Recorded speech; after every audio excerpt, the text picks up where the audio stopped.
오늘 1절 말씀에 보면 이스라엘이 시딤에 머물러 있었다. 그렇게 말합니다. 시딤은 이스라엘이 가나안 땅으로 들어가기 직전에 거주했던 마지막 장소입니다.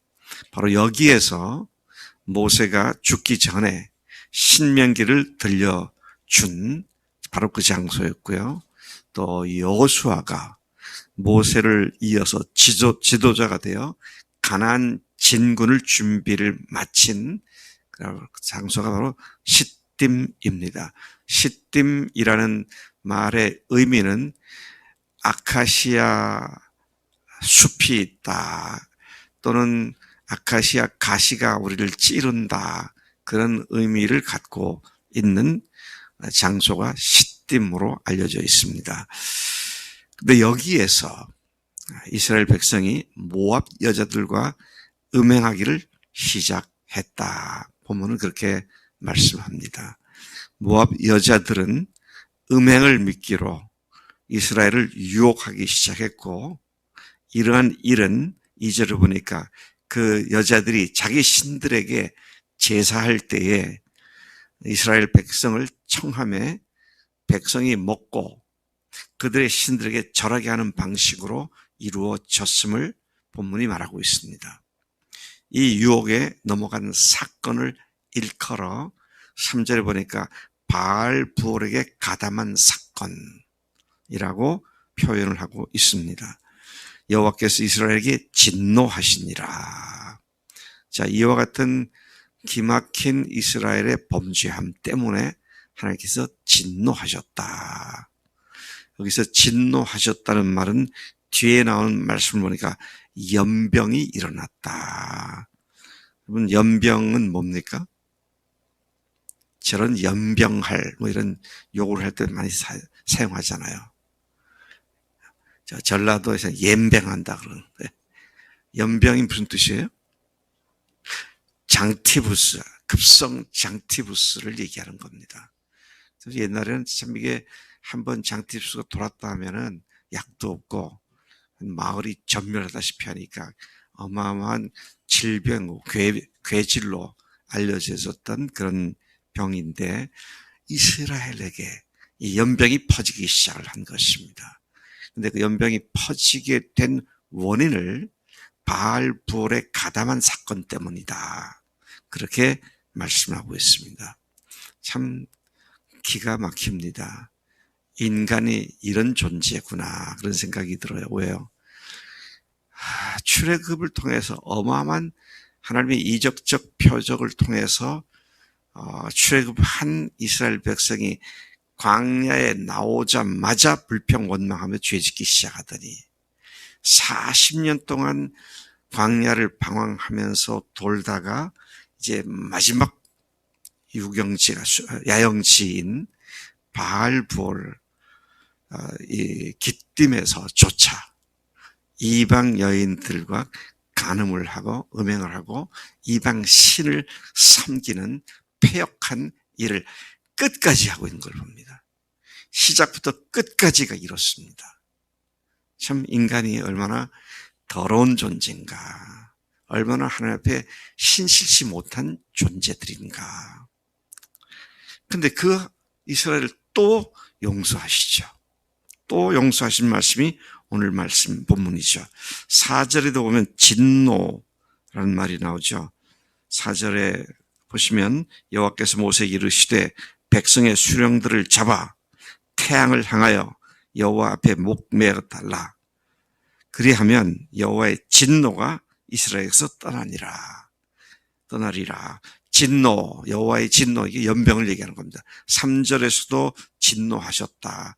4절에서 진노했다. 그 구체적인 표현이, 그 구체적인 의미가 연병을 퍼뜨리게 해서 뒤에 보니까 2만 4천 명이 죽임을 당합니다. 어마어마한 재앙을 그들이 불러온. 근데 그 재앙을 불러온 원인이 뭐냐? 음행을 통하여 더 심각한 것은 바알신, 부올에서 바알신에게 경배하는 이런 자기가 죽을 곳으로 기어 들어가는 범죄를 했다 하는 것이죠. 자, 하나님께서는 모세에게 말씀하십니다. 너희는 각각 바알 부올에게 가담한 사람들을 죽이라. 죽이라고 말씀하십니다. 자, 이렇게 말씀하신 것을 온 이스라엘 백성들이 듣게 되었을 때 6절에 이스라엘 자손들이 회막문에서 울고 있을 때에 그들이 울었습니다. 그들이 울면서 하나님 앞에서 자기들의 당할 문제에 대해서 그렇게 애통하고 있을 때 마침 한 이스라엘 자손이 미디안 한 여인을 데리고 모든 회중들이 보는 가운데서 모세도 보는 가운데서 여인을 데리고 자기 장막으로 들어가는 이런 일이 발생을 했습니다. 근데 여기에 보면은요, 14절과 15절에 보면 그들이 누군지를 자세하게 설명해 주고 있는데, 시므온 12지파 중에 하나인 시므온 지파의 가문 중 한 지도자로서 살루의 아들 시므리가 바로 그 남자였다. 그러니까 지도자 집안의 자녀가 이런 일을 했다는 것이죠. 지도자란 뭡니까? 백성들에게 매우 영향력을 끼칠 수 있는 위치에 있는 사람이 이런 일을 했다는 것입니다. 그들이 시므리가 그렇게 했고, 또 미디안의 한 여인에 대해서는 15절에 보니까 미디안 백성의 한 조상 가문의 수령인 수르의 딸 고스비, 그렇게 말하고 있죠. 이 여자 역시 미디안 족속들 중 영향력이 있는 가문 출신의 사람으로서 이 여자를 시므리가 데리고 왔다. 그의 형제들은 이스라엘로 돌아왔다. 그렇게 말을 합니다. 리더들의 자녀들이 이런 짓을 하고 있다라는 얘기는 리더들이 얼마나 영적으로 느슨한 상태에 있었느냐 하는 것을 잘 보여주고 있습니다. 여러분, 교회에서 지도자 위치에 있는 사람들의 행동 거지 한 가지가 하나하나가 얼마나 중요한 영향을 미치는지 몰라요. 그래서 우리가 온 교인이 사역자다. 그래서 마디장, 마디원, 또 앞으로는 목장, 목자, 예비목자, 이런 리더십들이 세워지게 될 터인데, 이런 사람들이 정말 주님 앞에서 어떠한 자세로 살아가야 하느냐 하는 것을 경각심을 불러일으키는 말씀이죠. 10절에 보니까 여호와께서 모세에게 말씀하셨습니다. 11절, 제사장 아론의 증손자 비느하스가 내 질투심으로, 근데 제가 한 문단을 건너뛰었는데요. 7절에 보면은 이러한 광경을 목격한 제사장 아론의 손자 엘르아살의 아들 비느하스가, 그러니까 아론의 증손자죠. 아론의 증손자 비느하스가 보고 벌떡 일어났습니다. 이스라엘 사람들 중에 그 불의한 장면을 보고 일어나는 사람이 있었습니다. 어느 사회든지 일어나는 사람이 있어야 돼요. 보고 한탄하고 한숨 쉬고 원망하고 쫑얼쫑얼 되는 것이 아니라 벌떡 일어나는 게 필요합니다. 오늘 우리가 이런 사람이 돼야 마땅한 줄로 믿습니다. 자, 일어나서 손에 창을 들고 그 이스라엘 남자 시므리를 따라 그의 텐트 안으로 들어가 그 이스라엘 남자 시므리와 그 미디안 여인 고스비의 배를 꿰뚫어서 두 사람을 죽였다 그랬습니다. 아마 둘이 엎어져 있는 것을 한 창으로 꿰어서 죽인 것 같아요. 그러자 연병이 이스라엘 자손에게서 그쳤다 그랬어요. 죄를 징벌하고 나니까 하나님께서 그 진노를 그치셨다. 그 연병으로 죽은 자가 24,000명이었다 그랬습니다.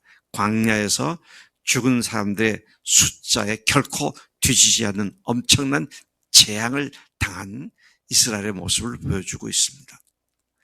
자, 이제 하나님께서는 모세에게 말씀하십니다.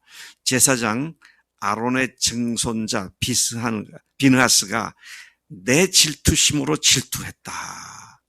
하나님이 갖고 계신 질투심을 그대로 공감하고 있었던 비느하스가 그 내 질투로 질투해서 내가 그들을 소멸치 않게 했다. 참 중요한 말씀이라고 생각됩니다. 하나님의 느끼시는 감정을 똑같이 느꼈던 비느하스입니다. 오늘 나는 나의 기쁨과 슬픔과 즐거움과 안타까움이 하나님의 그것인가? 아니면 내 육신적인 것들인가? 내 질투심으로 그가 질투했다. 우리 모두에게 이런 하나님과 동일한 감정과 또 동일한 느낌을 갖는 우리가 돼야 마땅한 줄로 믿습니다. 자, 계속해서 말씀하십니다. 그래서 내가 그들을 직접 손대지 않게 했다.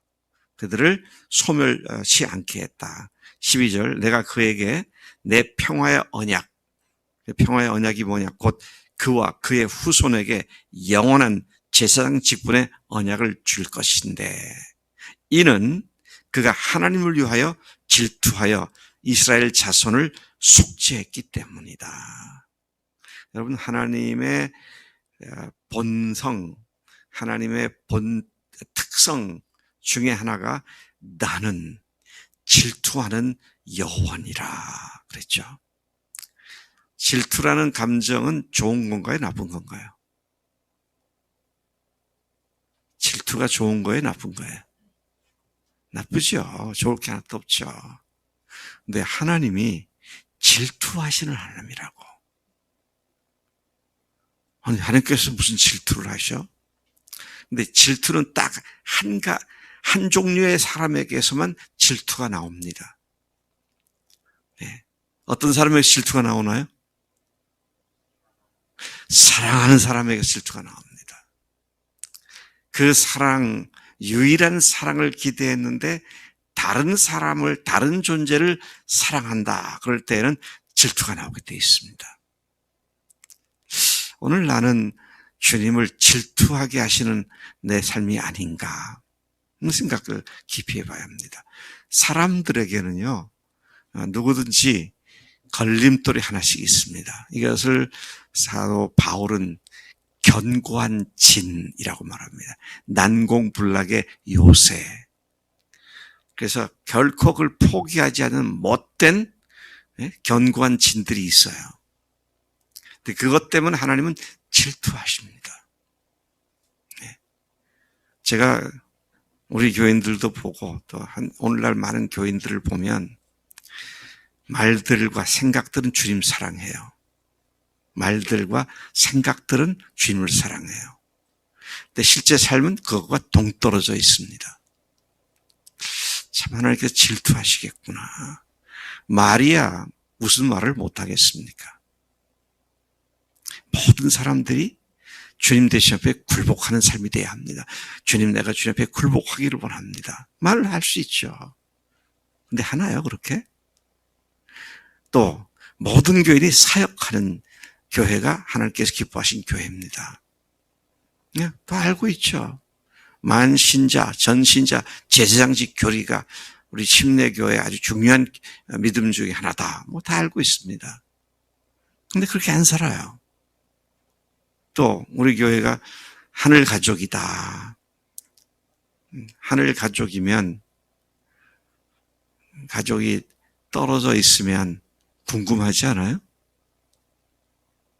우리 이재호 집사님은 숙희 자매나 성환이 형제나 진희 자매 1년에 한 두세 번 전화하시나요?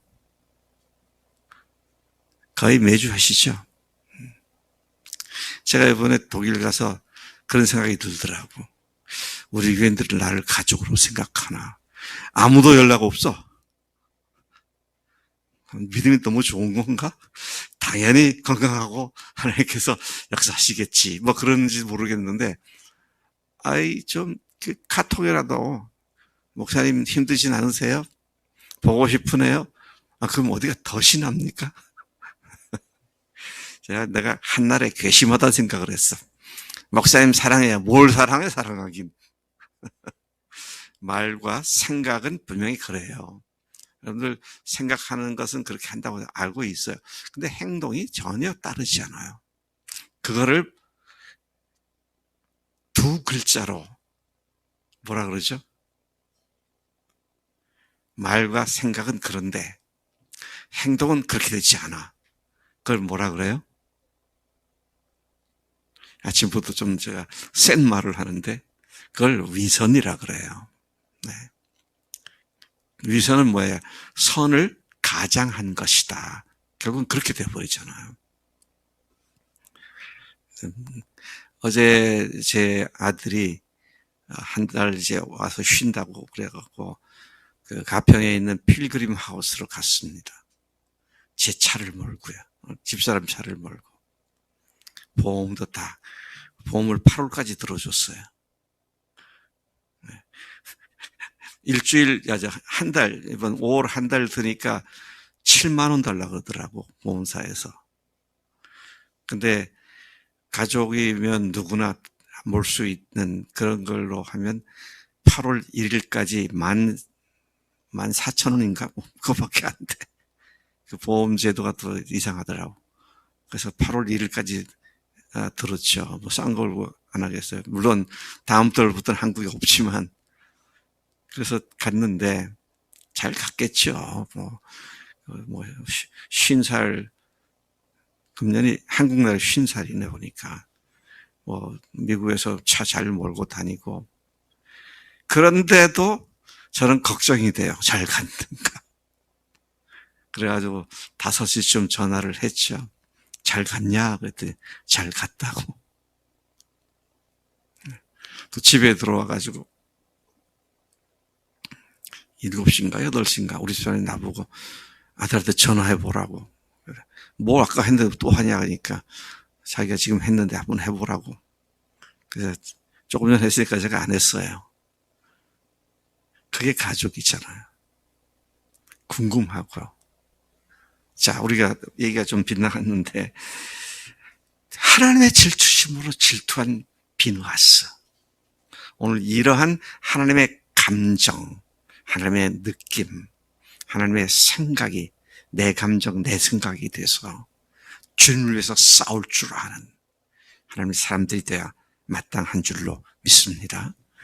사랑하지 않으면 질투도 없어요. 하나님 우리를 사랑하시기 때문에 그러시죠. 제가 제 집사람하고 이제 한국 나이로는 75세입니다. 한국 나이로요.